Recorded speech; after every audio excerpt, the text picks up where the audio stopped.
grace of God, I will be speaking to us today about unburdening and detoxing. And I think that is like my sister said already, it is important for us to detox negative emotions from inside of our being. Third John 2 says that we shall above all things that you prosper and be in good health, even as your soul prospers. So we are going to, and because of that, I usually say to people that the prosperity of your soul is the foundation of the prosperity of every other area of your life. So I'm a certified life and transformational coach. I help people who have been through any kind of abuse to heal and reinvent themselves for an excellent life. I do normally say to people that it doesn't matter what happened to you in the past, you carry value. You are created with value, and the world is waiting for you to manifest your value. So yes, something happened to you, you were disappointed, you were brokenhearted, you were abused, things happened to you that made you feel that you are not worthy or that you don't carry any value, but it's absolutely not true, because regardless of how much you crush a 50-pound note, how much you step on a 50-pound note, how much you hit and punch a 50-pound note, if somebody still gives you that 50-pound note after crushing it, stepping on it, and even telling the 50-pound note you are useless, guess what? That 50-pound note, if you take it to the store, you can still exchange it for goods or services worth 50 pounds. So you are value, you carry value, and regardless of whatever experiences you've been through, you are still valuable. And that is why I say heal, because you carry value and your world is waiting for you to manifest. By the grace of God, I am an author of 5 books. Rise Above Your Past. The books are here. Okay, let me just grab them here. So Rise Above Your Past. In this book, I shared principles of how to rise above your past. 4 main principles practically from my own journey, my own experience. I'm a survivor of domestic violence and abuse. I was in an abusive marriage for 16 years, and by the grace of God, I came out of that. And so I put in 4 major principles here, how I was able to rise above that painful past. And then I've got the regret trap. So in rise above your past, it happened to you. It wasn't your fault. It wasn't a decision you made. That people did those things to you and you feel stuck. But in the regret trap is a decision you made. So you made that financial investment. You trusted that person. You believed that thing. You made a mistake. And so now you keep regretting, what if? What if I'd gone to that other school? Or what if I'd done this one? What if so you have all the what ifs that you sit in and it gets you stuck, right? So how to break free from the regret trap. That's that one. And then I will say, even though at the risk of, being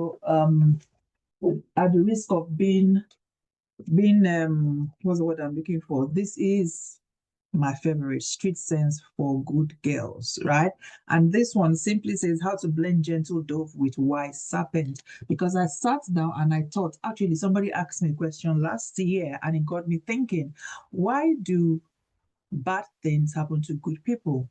And I looked at the statistics of the clients that I've done one-on-one coaching for over the last years, and I realized a lot of the ladies, the women that have been abused are good people, right? Good-hearted people, kind people, yet they've been through some horrible, horrible experiences. And I began to ask myself, but really, why?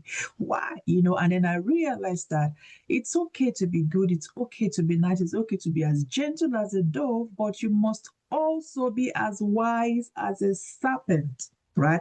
And that's where this book was born from. And then I've got From Pain to Purpose, and then I've got Trauma Healing Prayer Guide for children who witnessed abuse. So if you've gone through abuse, I say that the abuse doesn't not only affect you as a primary victim, right? The children that are inside of that toxic environment also will be affected by that trauma. And sometimes they will not come and say, yes, this is wrong with me. You then have to pray for them, right? And decree and declare that that's lineage. Because if you see abuse, sometimes it's transferred. You see that person's father abused their mother, The grandfather probably also did the same thing. And if you don't intentionally break it, so one of the things also about me is that I am a Christian and I'm not ashamed to say it. And so in therapy, I tell my clients, I'm a Christian, I'm going to use the Bible to do therapy for you. Are you happy with that?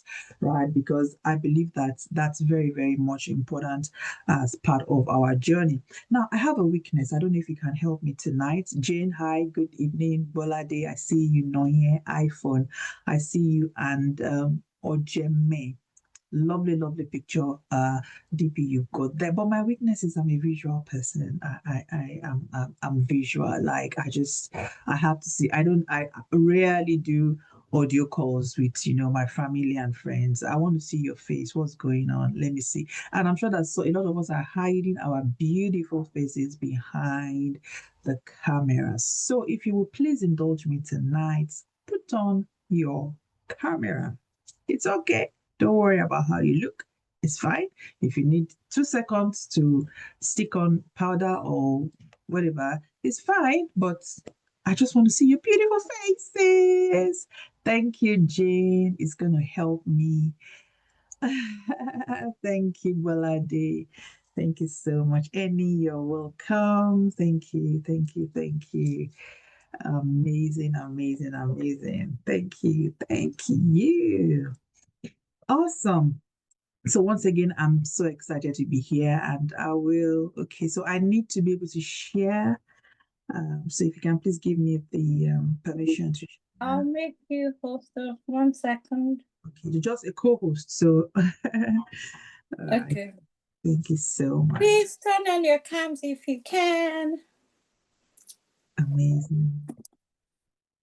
Thank you. Can you see my screen? Yep. Oh.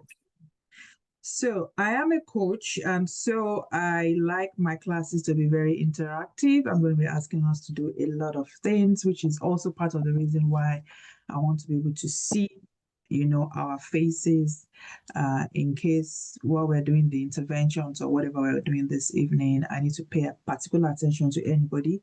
I can pick that up easily. So welcome to Unburden, Emotional Detox with the Soul Doctor. Okay. And the first question I want to ask this evening, right? And this is not a greeting. Because sometimes people say, how are you? Fine. You don't even think about it. You think it's a greeting. So it's like, good afternoon. No, how are you is not a greeting. And sometimes we don't stop to actually wait for the response that we are looking for. Oh, good afternoon. How are you? And then you've gone. How are you? And then you are walking. How is the person supposed to answer the question? So the person just fine. Even before they say the fine, you've gone already. You are like all the way in front. But this how are you that I'm asking you is not a greeting. How really are you? And I would like to have some responses. And let me also say this, and I'm glad that I said I'm a Christian, right? So that's when I'm saying some of the things I say, if you're wondering, oh my God, yeah, is she a Christian? Is she born again and all of that? I am still very much a Christian, and I'm still a Christian even after saying what I want to say, right? Now, man is a tripartite being, human being. We're three in one. You have a spirit, you are a spirit, you have a soul, and you live in a body, right? Now, your soul consists of your will, your mind, and your emotions. Emotions is part of you, right? And oftentimes, especially those of us who are people of faith, we repress our emotions, right? We ignore our emotions. We say, "Oh, no, don't worry about how you feel, doesn't matter." We invalidate our emotions. But guess what? Your emotions are part of you and your emotions are important. In fact, I say this to people that, listen, your emotions are like children, right? If you're in a car, you're driving a car, and your children are in the car with you, they might start making noise. Mommy, he's pinching me, daddy. Oh, leave me alone, collect my biscuit. Yeah, they might be there making noise, right? Two things that you're not going to do is you're not going to park and say, right, okay, you're not going to allow me to drive, right? Come and drive the car. Probably, I mean, they're your children. You're not going to put them in the driver's side. Drive the car. Let me have some peace. At least if you are driving, you will keep quiet.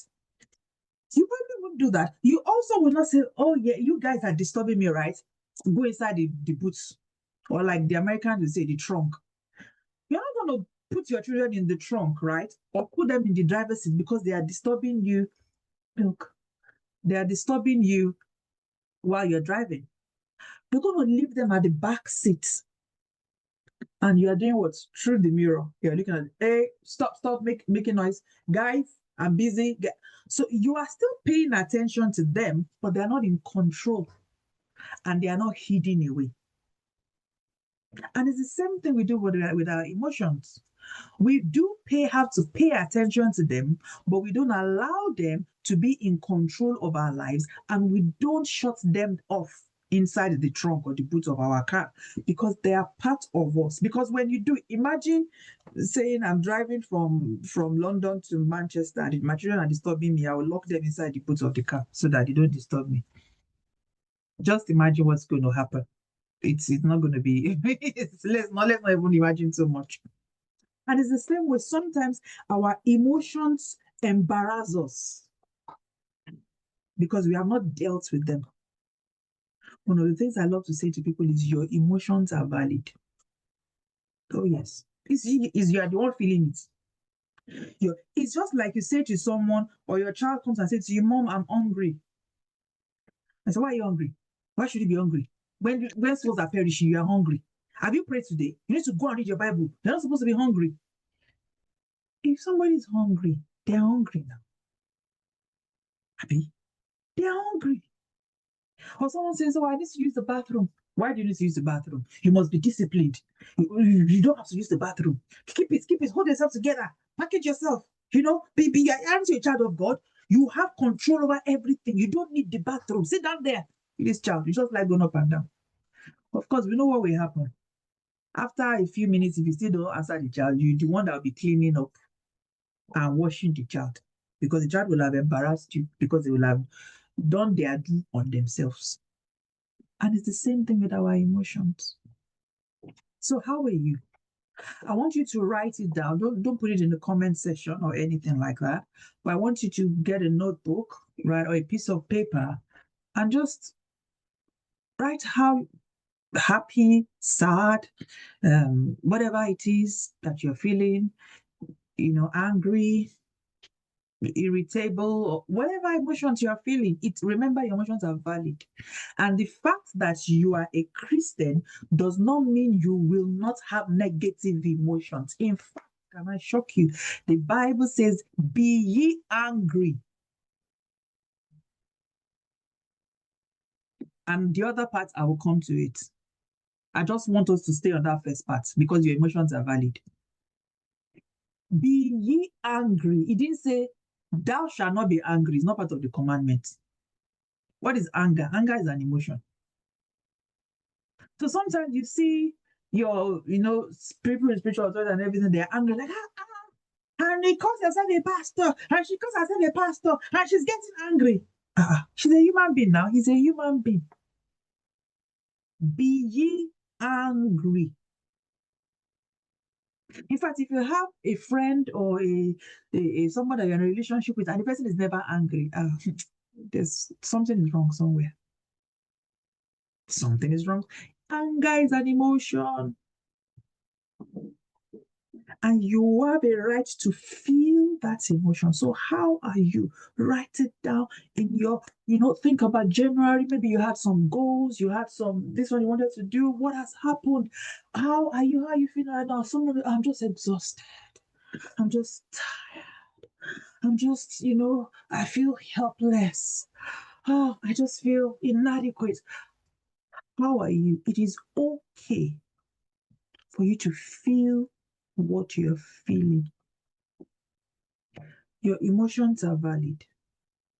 Now let me go to the other side of that Bible verse before someone say, oh my God, can you imagine? She said we should be angry. Yeah, I'm not the one that said it. The Bible says be angry, but sin not. What does that mean? Your emotions are valid. You are an emotional being. You feel emotions, but you must not allow your emotions to control you. Because emotion, right, is a feeling. But if you don't manage that feeling will lead you to act, to a behavior. And that behavior will produce a result, consequence. Now, I don't want to get ahead of myself, but in psychology, we say it's not the event that led to a consequence. So somebody says, "Oh, it was because my friend, right? My friend stole my book. That's why I punched her in the face, and her nose was bleeding." No, that's not why, right? She stole your book. That's an event. It happens. Your book has been stolen. Now, immediately you realize that has happened. Before the results, we go to processing it. You start to process. This person stole my book. And then you are thinking, okay, why did they steal my book? Is it because they think that I'm stupid, or they feel that they are better than me, or this or that, or this or that? So you have, and we don't even know whether they stole your book. You just saw your book in their care, right? So you told yourself they must have stolen my book. And then you start to have those thoughts. And then the thoughts will then lead you to emotions. So if you're thinking, oh my God, she's so full of herself, he's so full of herself, is this, is that, why would he do that? I'm going to visit it, I'm not going to agree. And then the emotions, anger, bitterness, resentment, and all of these things happen so fast. It is later when you sit down and think back that you realize how you behaved the way you behaved, why you behaved the way you behaved. So the emotions, all of those emotions then come, negative emotions, anger, and then you're like, ooh, bam. And then you hit that friend in the book and say, well, it's because she stole my book. How did you even know she stole your book? What if she borrowed the book and she forgot to tell you? Did you even give her the benefit of the doubt? We could have thought, oh, okay, why is my book inside her locker? Why is my book inside her bag?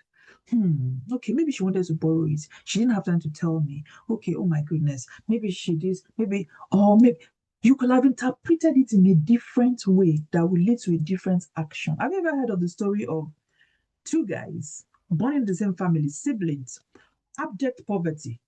Their father didn't have any money. They really didn't eat well. Their life was horrible because they were in abject poverty. The both of them grew up.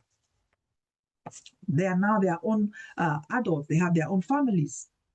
And one of them, exactly like the father, poor, poverty, can't maintain a good family life and all of that. And they asked him, oh, Mr. A, I mean, why is your life like this? Why are you so poor? Why don't you have more to say? Oh, that's the way I was raised up. My father didn't have anything, so I didn't have anything. No, Mr. B, the second one, was wealthy, a millionaire, a billionaire, so rich. And they asked Mr. B, why are you so wealthy? Oh, because of the family I was born in. Oh, my father was so poor. And so I told myself, never again will I allow poverty to affect me. The same event, different thought process, different emotions, and then different behavior and different outcomes. Your emotions are valid, but you must not allow your emotions to control your actions. Right. So you've written how you're feeling, right? I want you to then list 5 top negative emotions you are dealing with. I'll show you some examples that you can pick from, because sometimes until you see it, you don't realize, I think I've actually got some of this. So list 5 top negative emotions that you're dealing with. Remember, this is Unburden and we are detoxing. Now, let me tell you something about negative emotions. Research has shown that between 75 to 90% of the diseases that we experience in our physical body is as a result of trapped negative emotions. So there's something called mind-body connection. So that is why for some of us, okay, so let me use this example. For some of us who lived in Nigeria for a bit before we came here, back in the day in the 80s and all of that, without giving you guys giving out my age and all of that. But before the people, the criminal people doing things on computer, usually what they would do is they would go and do operation, physical operation in different areas with guns. How many of you remember that? And they will actually write to the neighborhood, to the estate. We are going to be coming to your now I'm saying it and I'm laughing. We are going to be coming to your estate, blah blah blah, blah. And it's usually, oh my god, very terrifying and frightening experiences. So I remember on some occasions they've come to our neighborhood, and the first thing you will hear is the guns, like proper serious guns, and everybody will wake up, and they are in the house that they are operating. Now, what they usually then do is they put one of their men in front of everybody's house with a gun. So even in front of you, somebody is shooting. So you can't say, I want to go and rescue them, I want to go and call police. You can't do that. But everybody is frightened. We are shaking. We are panicking. And guess what? Don't laugh, right? I was still a very young person. On one of those incidents, I actually weighed on myself. I didn't just drink water. I didn't just eat my food. So there was no reason for me to weigh on myself. But what happened? I was afraid.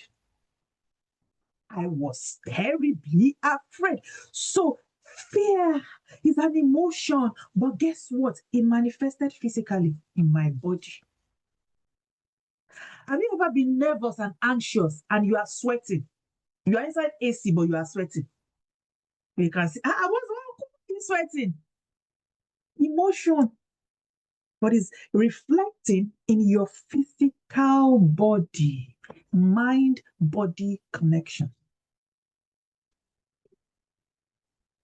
Now, let me also say this to you, right? I said earlier when we started that I am a survivor of domestic violence and abuse. I was in an abusive relationship for so many years. And for me, right, the negative emotions that was trapped inside my body actually developed into cancerous tumors. Now, in psychology, if you have pain in different areas of your body, it means that you are carrying the pain of something. So, for instance, if you struggle with constipation, right, it means that you are holding somebody in unforgiveness. Constipation, digestive system issues, irritable bowel syndromes, anger, unforgiveness. It will reflect in your body. So if you're carrying the burden of a child or of a spouse, usually you just realize that you always have shoulder ache. Now, for me, right, I didn't just have shoulder ache. Those negative emotions, right, developed into cancerous tumors on my shoulder. I got a very big scar on my shoulder. There were 3 lumps there. Initially, it was 1. I did a biopsy. They said, oh, no, it's fine. It's just a lump. There's nothing wrong. A year or so later, I discovered the lumps were now 3. Went back for biopsy. They said, oh, we are sorry, it's cancerous. I don't know, maybe there's somebody, but I've not seen anybody that had cancer on the shoulder. I had the operation at Royal Marsden Hospital in London, and they were like, this is strange. We've never removed cancerous tumors from anybody's shoulder. In fact, they had to take a graft from my lap to cover it up, and it's still not that covered up. That is an effect of trapped negative emotions on your body. Negative. So detoxing is one of the most important things you can do. When God says, I wish above all things that you prosper and be in good health, even as your soul prospers. So good health is not just physical health, Eileen. Well, I've gone to do my medicals, everything is fine. No, what about your emotion? What about your soul? What about your mind? What about your will? So, what are the top 5 negative emotions you are experiencing? Look at that list. Is it guilt, resentment, anger? Is it bitterness? Is it shame? Because sometimes we carry shame because of something that we did, and and now the way your life is, and you're like, oh no, I don't want anybody to know, and all of that. This was an emotion I struggled with for a long time. I don't have time to go deep into my story, right? But I was married to a pastor for 16 years. So I was the first lady. the mommy Geo, right? So at the point where I had to leave, and all the things that I was even experiencing at that point in time, the emotion of shame was so much of me. Oh, what will people say? How will people look at me? You that you used to be a pastor's wife, you used to you used to be like this, you used to live in this kind of house, you used to do this one, you used to do this one. Shame. So I buried my head for such a long time because of shame until I realized in my journey of living, no, shame is not mine to carry. What am I ashamed of? Nothing. Have I done anything wrong? No. And sometimes the shame is even not what you did to yourself. Somebody else did something to you and you're ashamed. I did therapy for a lady some time ago who she was raped and she got pregnant. And she didn't want to live again. And I said, it's not your shame to carry. Did you rape yourself? Did you impregnate yourself? No, it happened to you. You're a victim. You have nothing to be ashamed of. There is so much ahead of you. And that is why you must rise above your painful past. Is it worry? Is it loneliness? Is it grief? Whatever it is, write it down. Irritation. Maybe you're just overwhelmed. Oh, so much to do. Oh, oh. And see, negative emotions can also come from you doing the right things. So.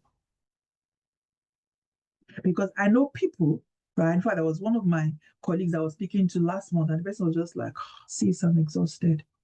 I'm just exhausted. I feel so exhausted, I don't even want to do anything. I said, I understand. I've been there. That is why pit stops is important in your journey of life. Because stress can also bring these negative emotions. Stress. And sometimes it's because we don't understand our journey, our life's journey. And so we try to do more than we're supposed to do per time. And so you realize that you're overwhelmed, you're exhausted, you're frustrated, you feel empty because you keep giving and giving and giving and giving and giving to everybody, especially if you're an empath and you don't have anywhere where you're refueling back. It can result in these negative emotions. So let's quickly look at some causes of, sis, please let me know. I didn't set the time when I started, so please let me know. Okay, sorry. Also, if you have any questions, please drop in the chat so we can take as we go, or put up your hand, please. Thanks. Awesome. So some causes of overwhelming negative emotions, right? Because these negative emotions, apart from the fact that it can deteriorate into physical diseases in your body, like my sister said at the beginning, it can also reduce your productivity in your places of work, even at home. It can affect your operating. It can affect you being the ideal husband, or if there's any man here, or the ideal wife, or the ideal mother, because you are exhausted, you are overwhelmed, you are dealing with your own. You are sad, you are frustrated.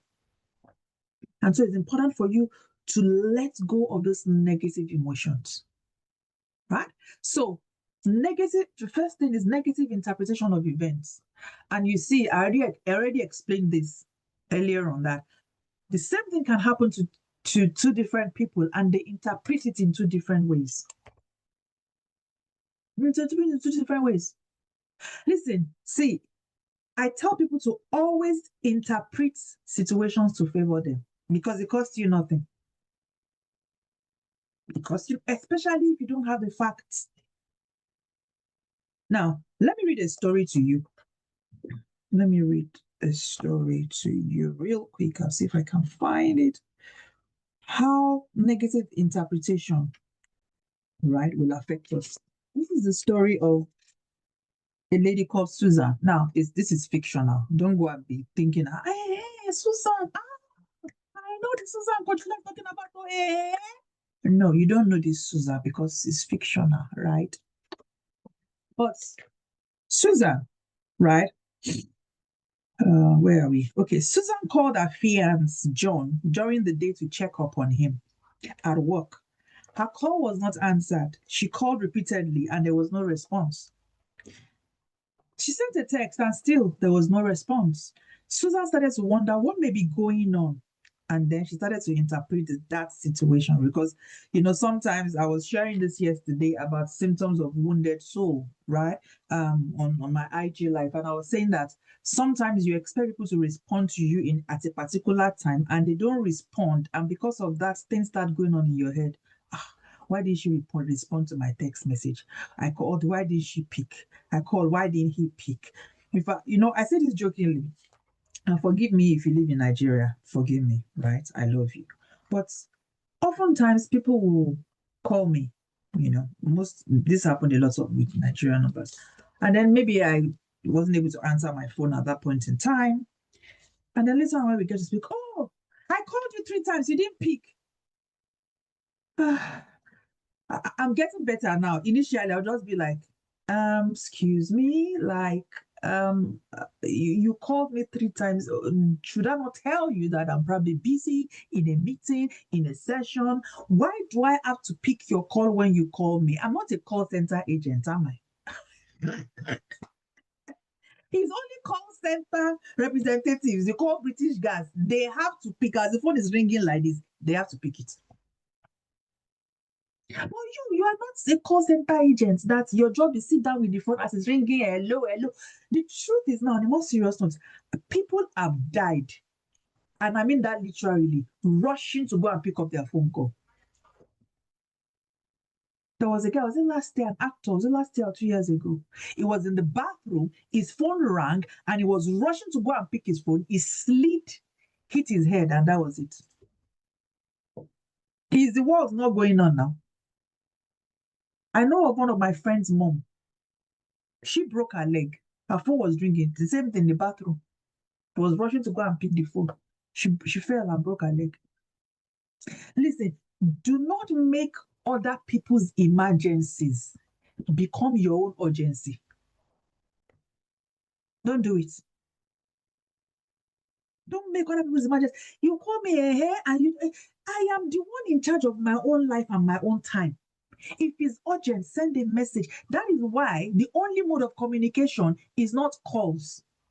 In fact, now I saw that WhatsApp started to do something recently, right? And when you call somebody and they don't pick on the other end, it will say record a voice, send a voice note. If it was a video call, it will say do a video note. I'm like, oh, WhatsApp, well done. So it's telling you that once you call them once, don't call again. Even WhatsApp now knows that don't be calling people repeatedly. Sometimes you carry your phone, you say 10 minutes, what happened? Excuse my vernacular. Drop a voice note, drop a message. They might be in a meeting, they might be sleeping, they might be praying, they might be doing whatever. And it's not because something is wrong with you or that they hate you or they don't love you. No, a lot of times we interpret things negatively to think it's because of us. No, do you know people are going through their own stuff? Because they are not coming to shout in the public doesn't mean that their life is perfect. People are dealing with their own stuff. I remember some time ago, I had to, and a lot of people, I will share, so I'm having an event on the 15th, and then, so later in the month, I said, I will share my story. I've been on an 8-year journey. My sis knows about it. And that one just ended this year, June. And I've been doing coaching and therapy, doing IG live and everything for the past 5 years. Nobody knew anything was happening in my life. And there are some days that I'm flat out. Got a news I wasn't expecting. I'm just out. I'm like, oh my God, this is too hard. This is a lot.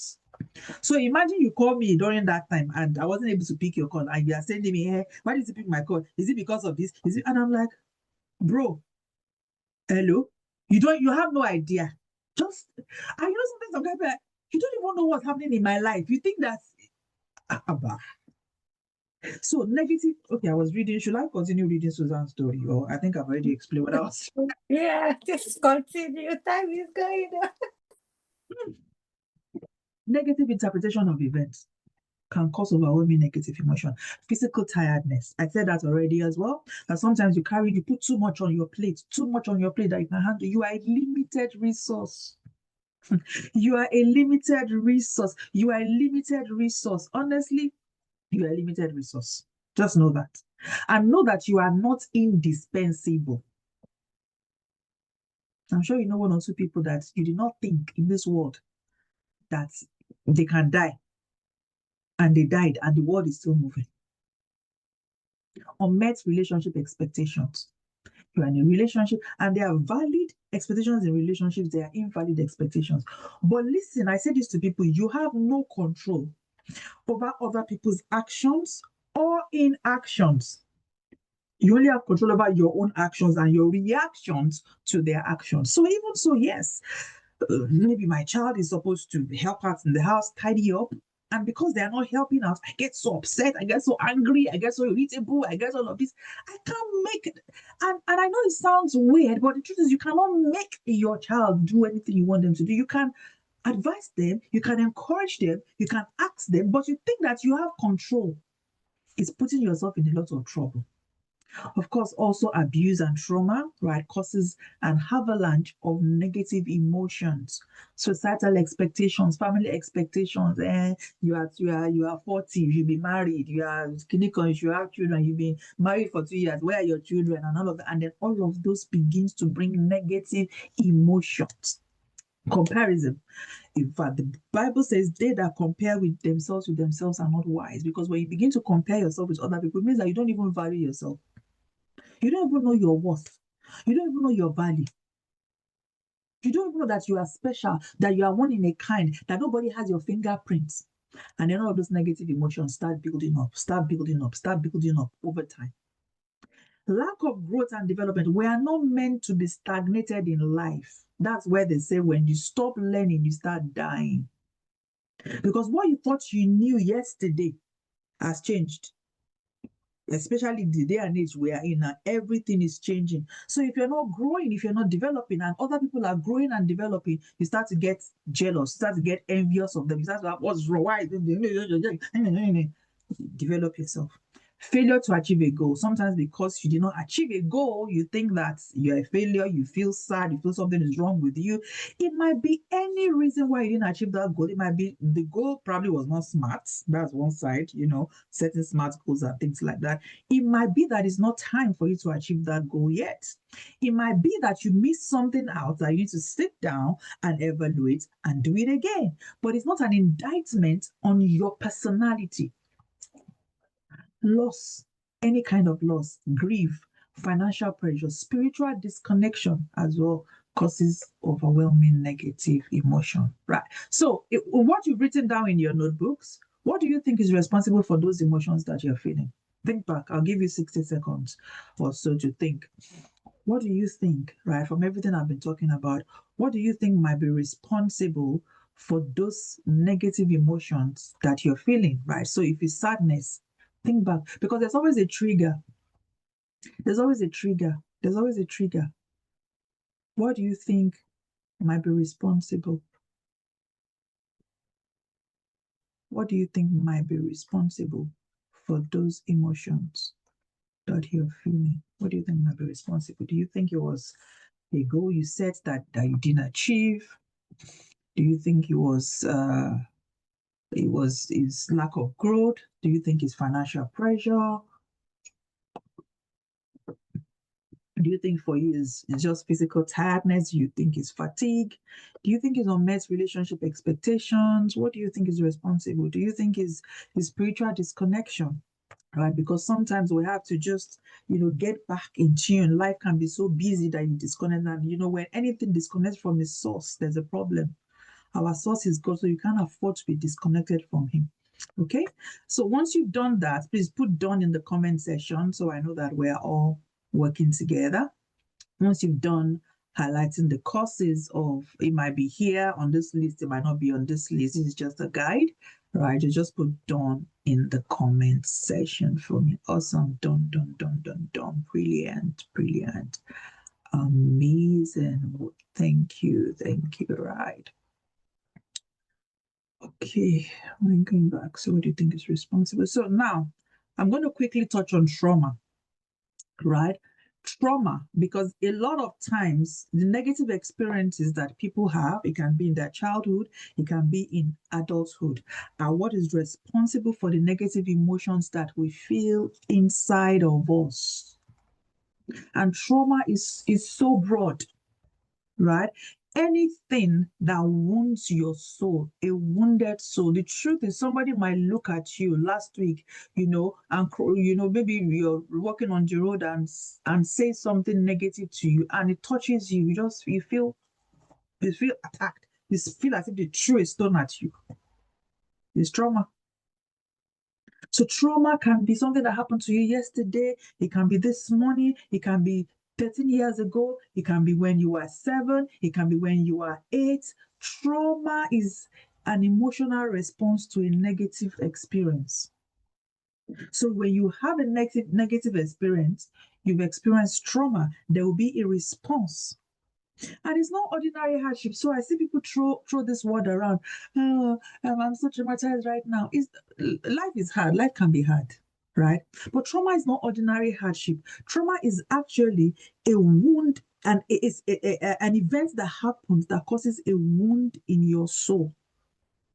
And the way you can have a wound on your body, right? And nobody's going to criticize you and judge you for having a wound on your body. You go to the hospital, the doctor is not going to say, why do you have a wound on your body? Well, what happened? Are you not be an adult? What? No, they will simply care for you, say also sorry, and treat it for you, right? And it's the same way as the wound in our emotions, right? So, what are some of the characteristics of trauma?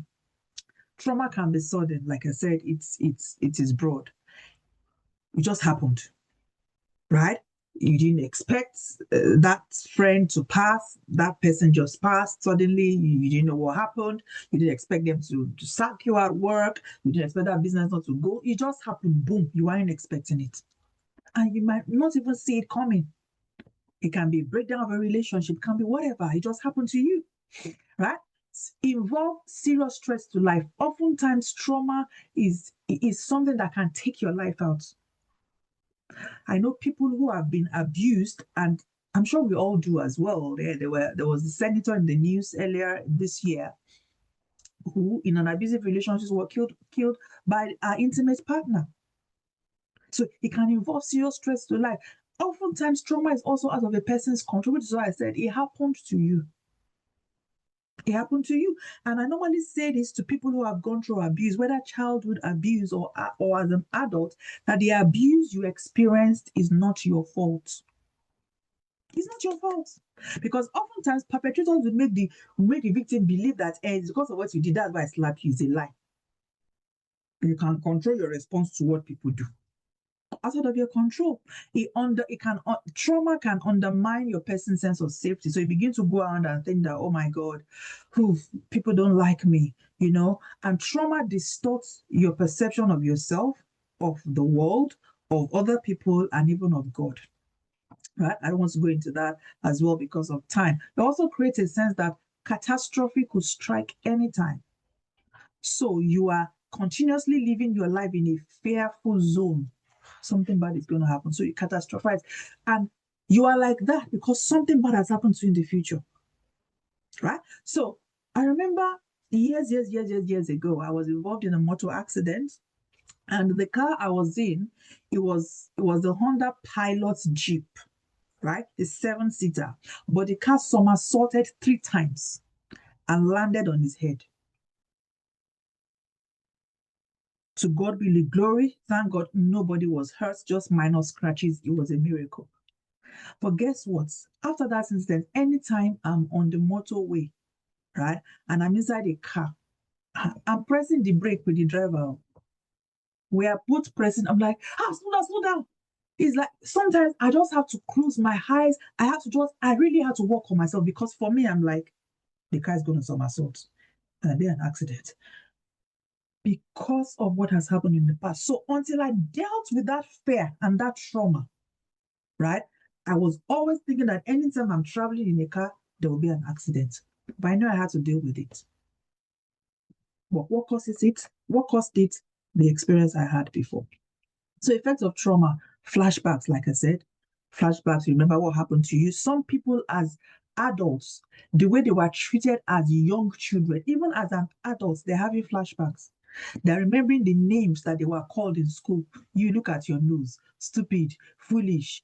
So as an adult, they don't think that they've got any words. They don't think there's anything good about them. Panic attacks when you begin to think that, oh my God, maybe this thing is going to happen again, it's going to happen again. So there is fear. Sometimes dissociation. You don't want to associate. So this is where people mute their emotions. So your emotions can be suppressed, they can be repressed. You don't want to feel. So people, they freeze their emotions. No, I'm good, I'm good. You just dissociate yourself that, okay, anything emotional, I'm not there. People be doing your own thing. But that doesn't mean that you still don't have emotions, right? It can also cause anxiety, acute anxiety. You're always worried, you can't sleep, insomnia. You don't feel good enough. You don't feel that you're worthy. You don't feel there's any big deal about you. You lost. And see, low self-esteem is a vibe. Low self-esteem is a vibe. People can pick it up. Oftentimes people ask me this question, oh, why do I find myself in a circle of negative relationships, toxic relationships over and over and over again? I want to attract this kind of person. And I said, listen, the law of attraction is secondary to the law of vibration. The primary law is the law of vibration. What are you vibing? If you are vibing low self-esteem, you will attract people who will take advantage of you, which is why you need to heal. Self-hate. Some people just come to a place where you feel, oh God, my life is useless because of the mistakes I've made in my past, because of this, because of that. Physical illness, I've already talked about that. Even in my own case, I use myself as an example, and even suicide ideation, where you begin to feel, there's no point of me being alive. I felt that, while I was experiencing the trauma I experienced, I actually did attempt, to take my life at one point in time back in then, because of the pain that I was in. So these are some of the effects of trauma. Now, let's look at also, okay, so more effects of trauma. I think I already talked about this. It affects your thoughts, your emotions, and your behavior. Because now the lens you are using to look at the world has been colored. If I'm wearing a purple, this glasses, so imagine this glasses is red frames. Now imagine it's also red lenses, right? I can look at you and say, even though you're wearing a white top, I can say, oh, your top is red. And I will be, no, don't even, I don't want to hear, the top you are wearing is red. And you're like, it's not red now, it's white. No, no, no, no, no, no, no. You think I'm stupid? Do you think I'm stupid? No, I'm not stupid. Don't even try that. You're wearing a red top. Am I right? Yes. Are you right? Yes. But what is the problem? My lens. I need to change my lens. But because of your experiences, you think that everybody's after you, people want to take advantage of you, or people are this, or people are that, and then your emotions, you are very sensitive. You snap, you misinterpret things, you read meaning into every small thing, and of course, your actions. Right? So let's quickly look at steps to begin the journey of healing, because healing is a journey. Healing is a journey. It's not, I tell people that the experiences you've had that led to those negative emotions didn't happen overnight, right? And so getting rid of those things as well is not something that would just disappear like that. So the first thing is self-reflection. You need to sit down with yourself, which is why I asked you to write those negative emotions down and what caused them, so that you can go back home and meditate on those things. Could I have reacted in a different way to this thing? What can I do better next time? In which area of my life do I need to change? Do I need to improve? Because listen, like people, I'm sure you've heard this statement before, right? Unforgiveness is like drinking poison and expecting the other person to die. And see, what I say to people, that don't allow what happened to you, e.g. past tense, to keep happening to you, right? This is part of the characteristics of trauma, is that is sometimes out of your control. It just happened to you, you are the victim. But you are the one suffering the negative emotions. You are the one that has the disease. Now, the person that abused me did not have cancer. You are the one carrying that pain, carrying that body, carrying the negative emotions. So the best gift you can give to yourself is a gift of healing, of growth, of development, of rising out of the painful past. So begin to ask yourself, these emotions, especially if some of those emotions are recurring. I'm always overwhelmed. There's not why. I remember taking a client through, a process of, we had to look at, she was always overwhelmed. Look at her timing. Her timing, I was like, okay, from when you wake up, what do you do? So this activity here, is it necessary? Can somebody else do it for you? So you need to self-reflect. What are those things that I'm doing and I'm seeing the same effect in my life? What can I do differently? And I'll tell you 4 questions to ask yourself, right? What do I need to stop doing while you're reflecting? Number 1, what do I need to stop doing? Number 2, what do I need to do less of? What do I need to do less of? For some people, they need to do less of social media. I'm telling you. Social media is what is causing your negative emotions, comparison. Because you go there, you look at the shoe she's wearing, red bottoms. Yay! I need to go and get my own red bottoms. She's bought another here. Hey. What are they doing?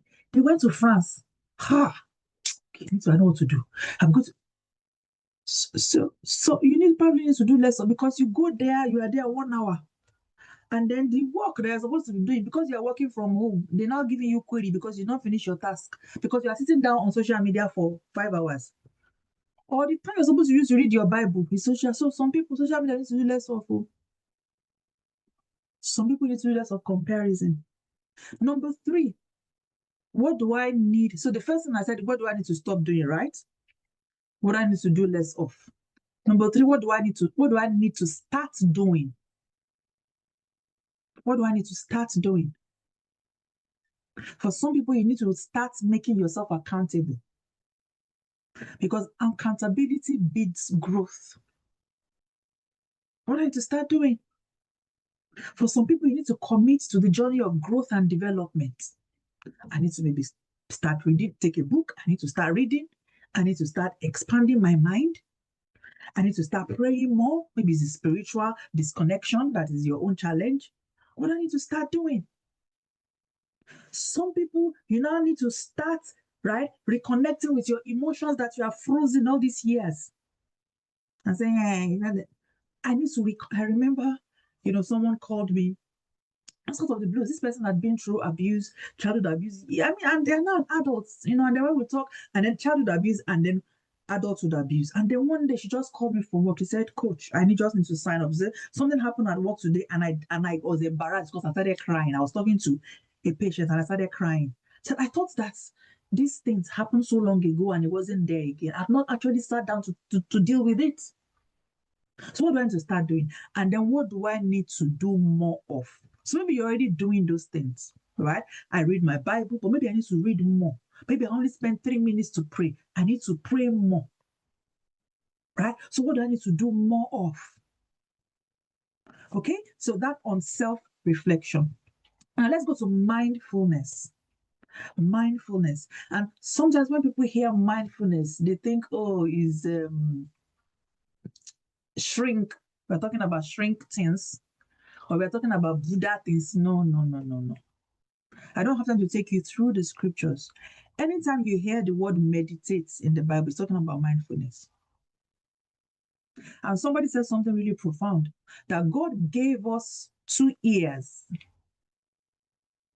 and 1 mouth for a reason, so that we listen more and we talk less. And sometimes sometimes it has happened to me before. I realized that you spoke too fast. You should have thought about this thing before you responded. Back to not allowing your emotions to control your actions.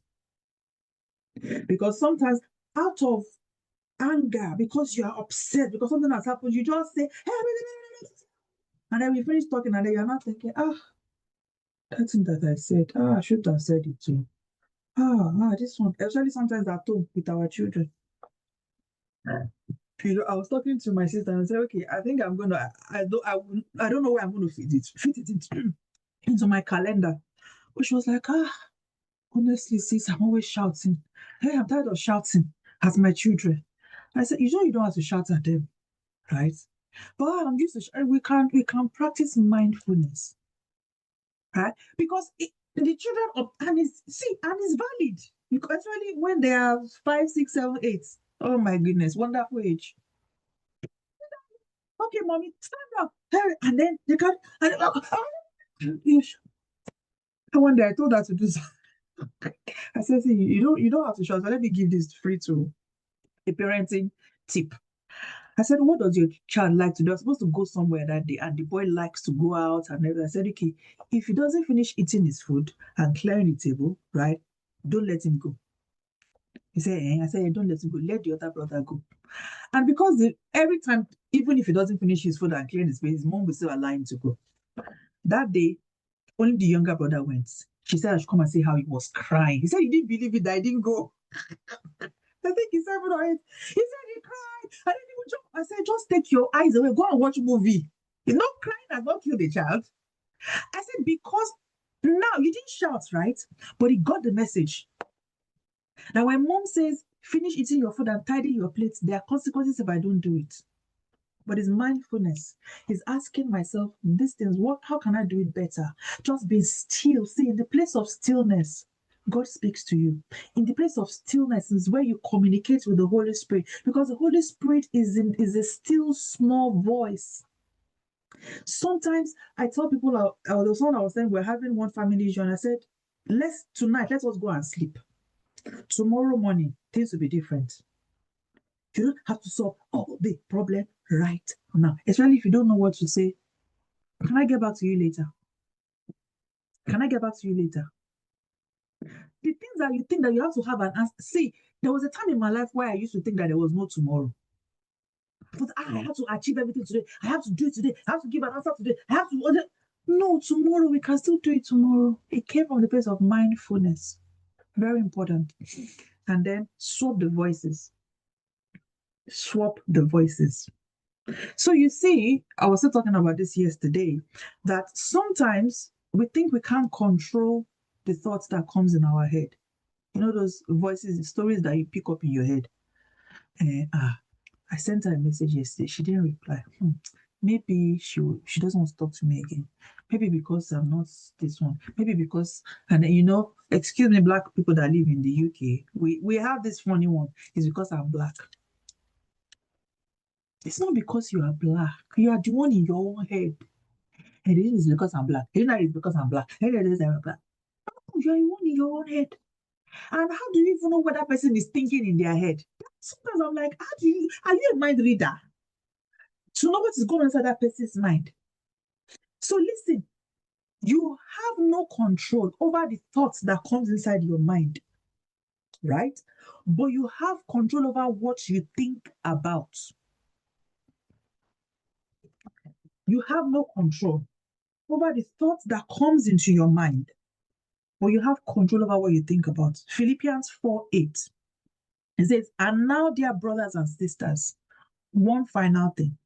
Fix your thoughts on what is true and honorable and right and pure and lovely and admirable.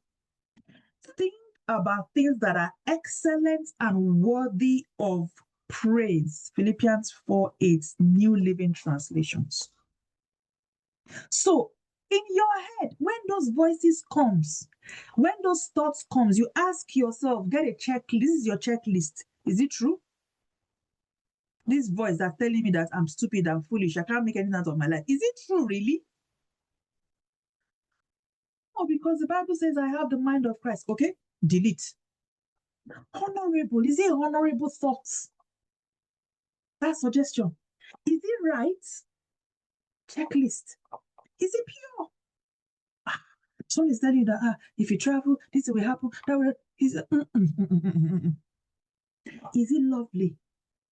Is it admirable?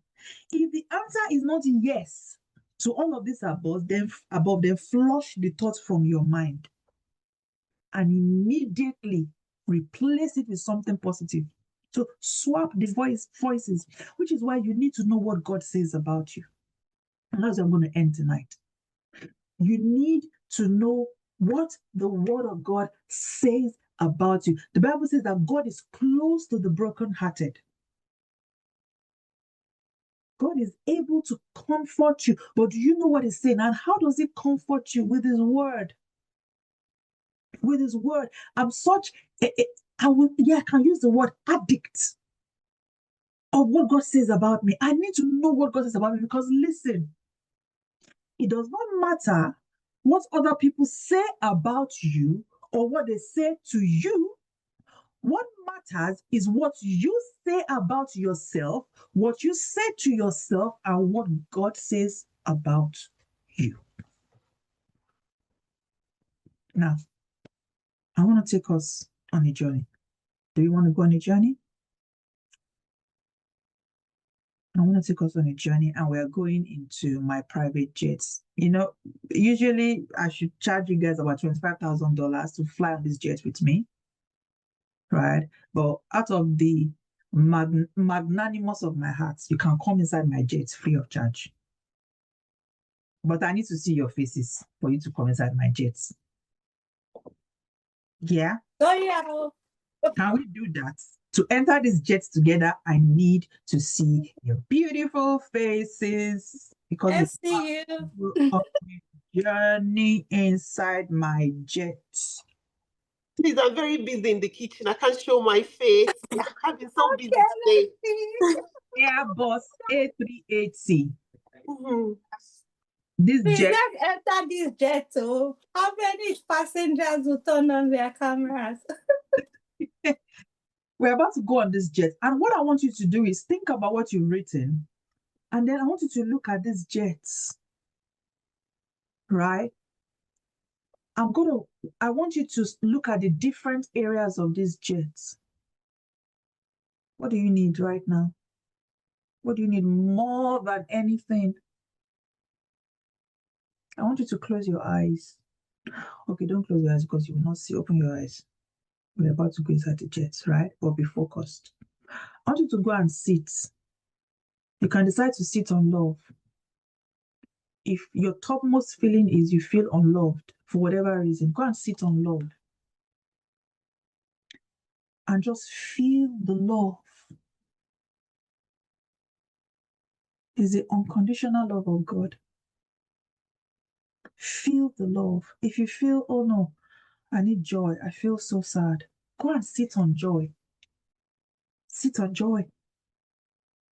And just feel it inside your soul. Feel that joy in your soul.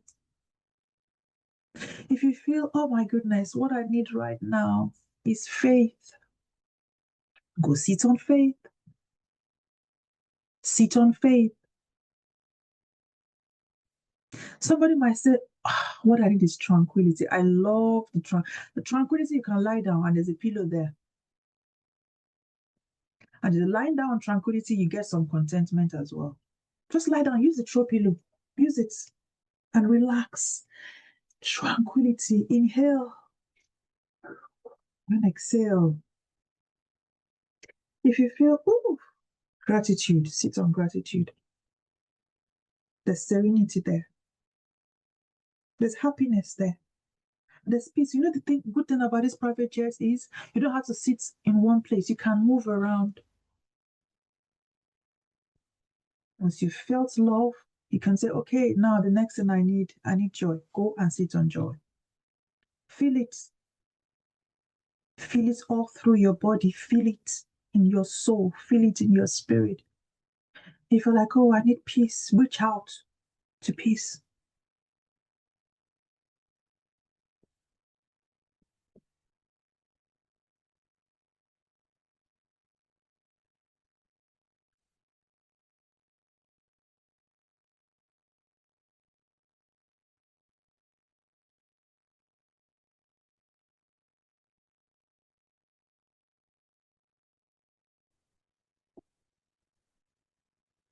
Awesome. Awesome. Amazing. I just want everyone, I'm not going to lead us to take deep breaths now, okay? If you're sitting upright, if you're not sitting upright, please sit upright, okay? And just take a deep breath in, right, through your nose and then out through your mouth, okay? Let's go. 1, 2, 3. Deep breath in and out through your mouth. Again, in and out through your mouth. And the last one, in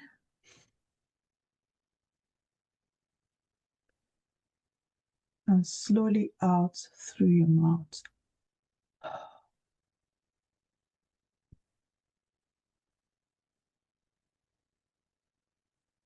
Awesome. Thank you. So I'll take questions now if there's any questions.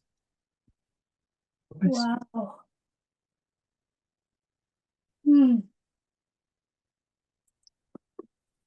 Okay. Thank you, Coach. Oh my goodness. Oh, thank you. Yeah. Reactions, emojis, reactions. How are you feeling? How are you feeling? Drop in the chat questions. Anyone want to unmute? Ask Coach any questions? Practical questions? Don't go quiet on us. Okay, Balade, please unmute and ask a question. Hi, pardon my voice. I've got a bad cold, so apologies. Thank you for that session. That was really good. I had a question regarding being an empath.